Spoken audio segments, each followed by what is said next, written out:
So I was just watching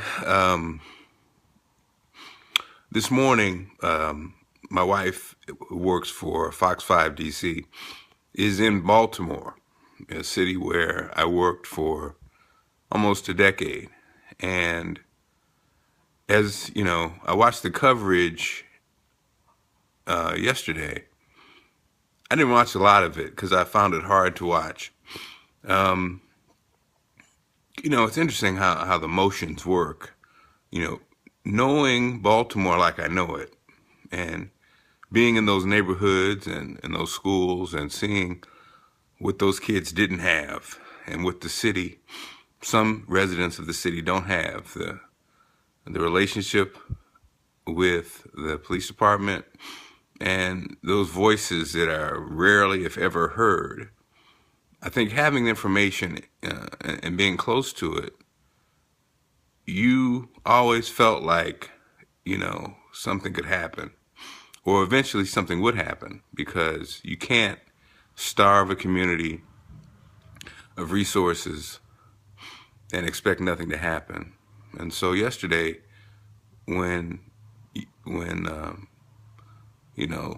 the final straw was broken and the kids exploded, I wasn't shocked by it. In fact, I probably expected it to happen sooner. And so emotions are interesting. I chose not to deal with it. And then this morning, seeing my wife in Baltimore, seeing her interview Donnie Glover, is when the tears came. Because again, knowing Donnie and knowing how, he's from Baltimore, he loves Baltimore, and knowing who he is, I guess that combination just made the emotions come. I think about when I witnessed it firsthand. So when I worked in Baltimore, I almost used to feel a certain sense of guilt where I could, leave the inner city schools who were underfunded, didn't have proper books, didn't provide the teachers what they needed, didn't provide the kids with what they needed. And I would leave and go to my suburban home, and my kids would have the finest, access to the finest public schools and everything that they need. And, there was a sense of guilt because I know how important it is to provide that. And if you don't provide it, then those kids don't have what they need to succeed. They don't have what they need to carry out the dreams and hopes that they have, or their communities even have.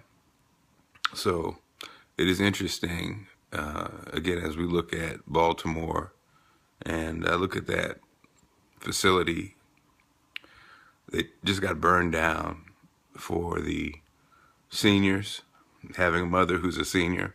I know how important that is, and the irony of the spirit that went into that center and what that center was going to be to provide services and resources to a community desperately in need. The irony is that it got burned down. So again, I just wanted to articulate and say something about Baltimore, because I found myself almost not running away from, but not wanting to engage about it. But I think it's important that we do. And my heart is with Baltimore, and I'll be there this weekend. But I wanted to say something. So my prayers are with you, Baltimore, and understanding that God always wins and love always wins in the end, and there is no death, only life. I know that there will be a brighter future, but these times sometimes can be challenging and rough and sad. So my heart goes out to you, Baltimore. I will see you this weekend.